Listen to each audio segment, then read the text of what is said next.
Sometimes a driver comes out and you think, wow, what a flashy beast. Fins sticking out here, movable weights flying there, and new visible tech generally everywhere. Then there's a driver like this new PING G425, where there is almost nothing new going on, at least on the surface. But of course, that is what these reviews are about, to open it up and see what it's all about. Hey everybody, Peter Finch here, and you join me down at my new studio. Now I know there's going to be a lot of questions, so if you've got any about the equipment that I'm using in this new space, head down into the description below. There's a link where you can find out all about it. I've got this net up here. There is going to be a sim in this space eventually, but for now I'm using that wonderful Rocket Sports net, which is provided by Foresight, and of course the quad for all the data. Get down into those comments below. Let me know the driver that you are currently using and also what you think of the G425. Wallop that like button with unbridled enthusiasm, and I hope you're having a wonderful day.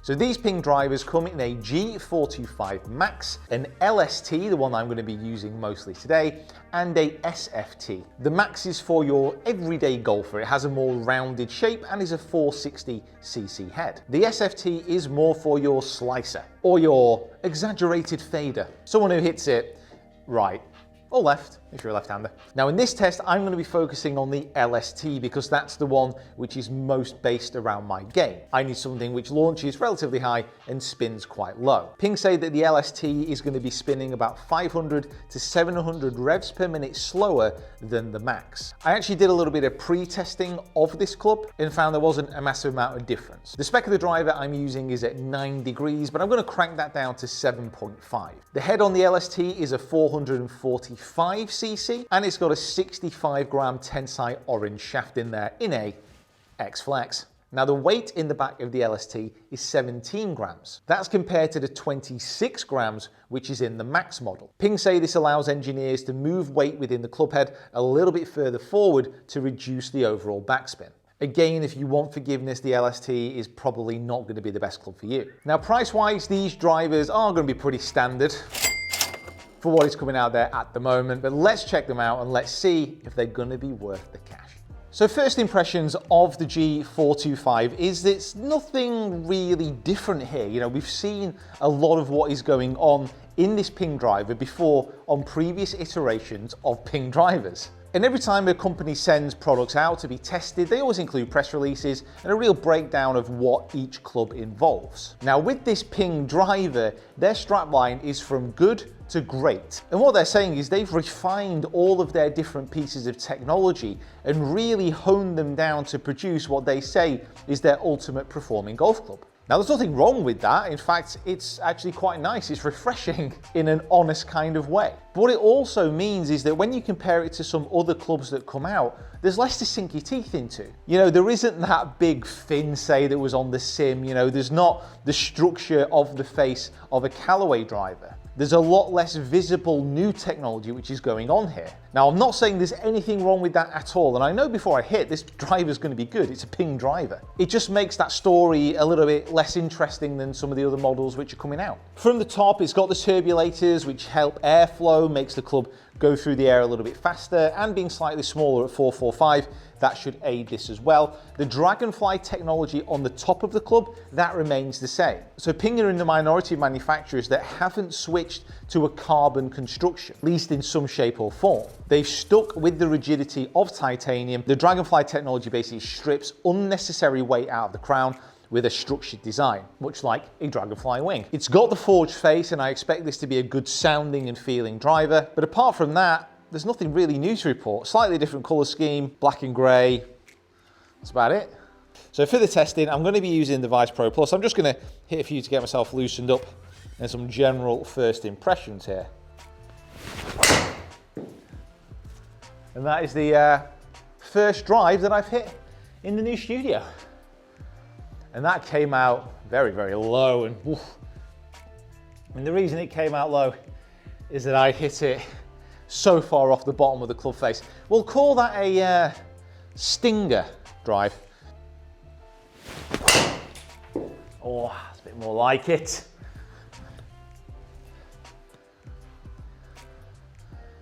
Oh, look at that ball go.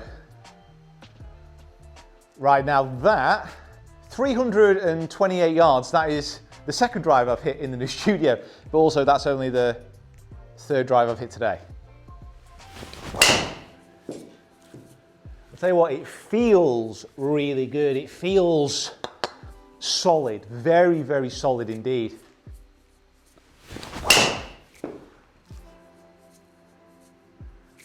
Club head speed 122 there. Wow, hello.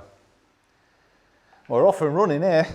It feels great. It feels absolutely fantastic. So I'm going to blast away a few more shots here, get that data, have a quick look, and then introduce you to the series of tests which we will subject the 425 to.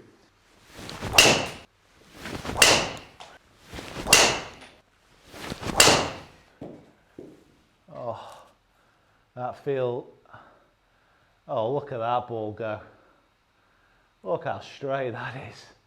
So as a little warm-up and intro to this club, that was pretty damn impressive. 180 miles an hour average club head speed, and that was me, I'm not exactly saying easing off it, but I wasn't going at full speed just yet. Strike efficiency was also good. There were a few in there that I hit a bit dodge, but the backspin at 2170, and look how consistent they are. Launch angle nice and solid. Average carry 306, average total 328. So every club that I review this year is going to have a star rating. Now remember, this is very much based on what I do on the day. If I'm swinging terribly, it will have a lower star rating, but I will of course let everybody know, probably quite thoroughly, if I'm not hitting it that well on the day. And the first test is an accuracy test. 5 shots. And they're going to be taking place here on the 18th hole at Pebble Beach. Waves crashing against the rocks. This treacherous par 5 requires a drive over water and threaded in between bunker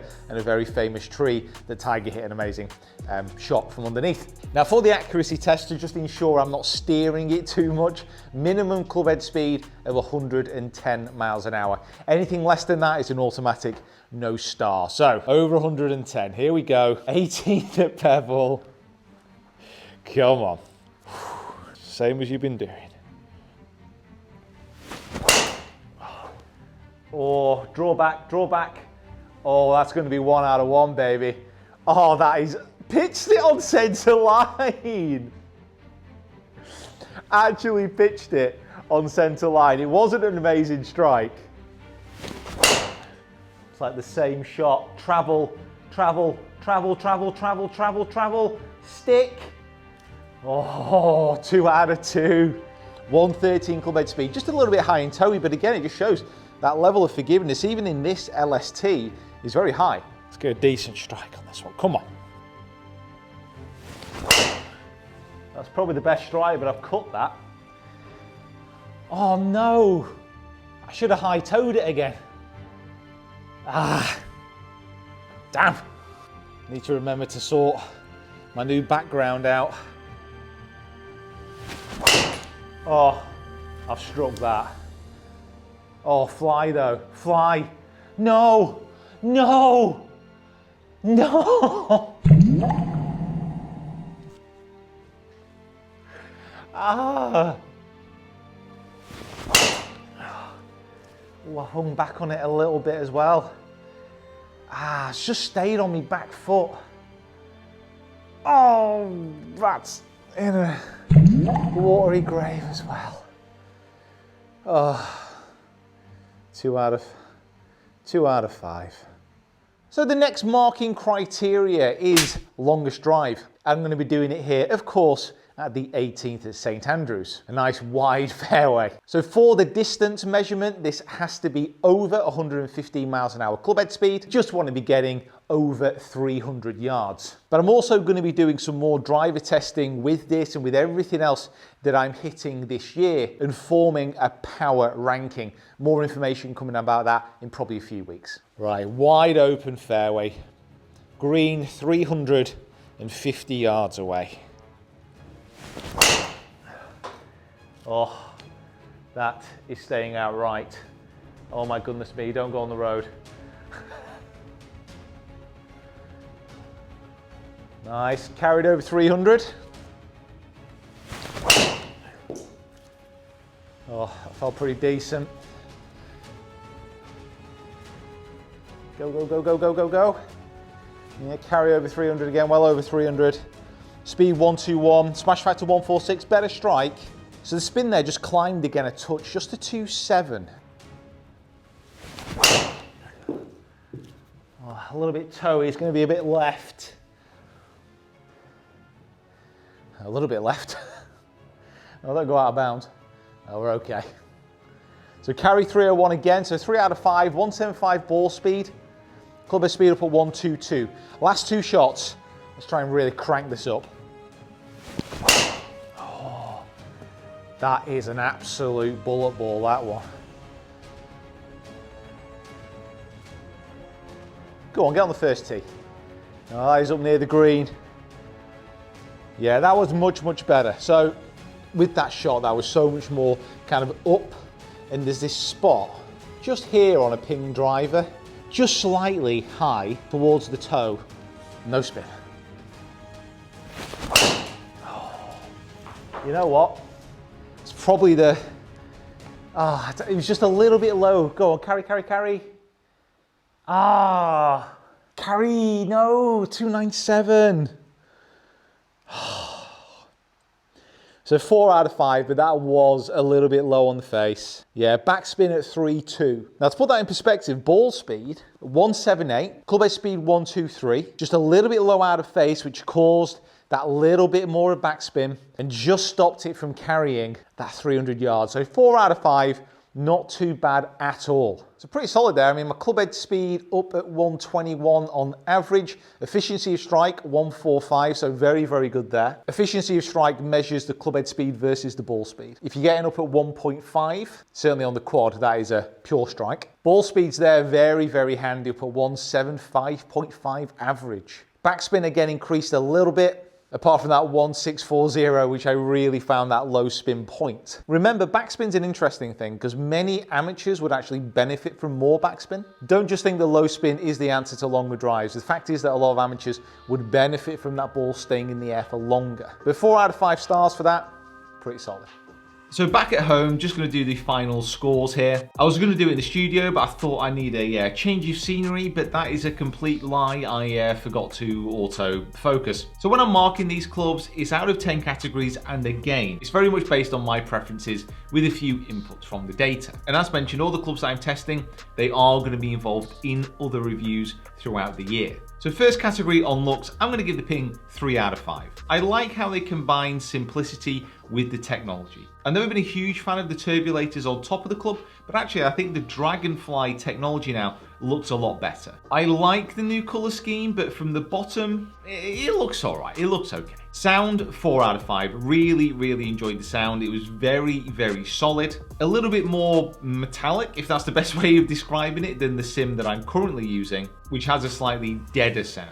Feel, 5 out of 5. That forged face and the way that the club head really felt at impact, absolutely brilliant. Really, really good job. Good job, guys. Good job. Features and customization, really there's nothing new as far as the technology is concerned. I do like the shaft sleeve, nice and simple, adjustability up to 1.5 degrees, so I'll give that 3 out of 5. The X factor on this club, the je ne sais quoi, right way of saying it, or if I've just butchered the beautiful French language, I'm going to give this 2 out of 5 because there is nothing new. It is that story about making a very good driver in what the G410 was into an even better product. And if I was to walk past this driver on a shelf in a shop, would I be reaching out to pick it up?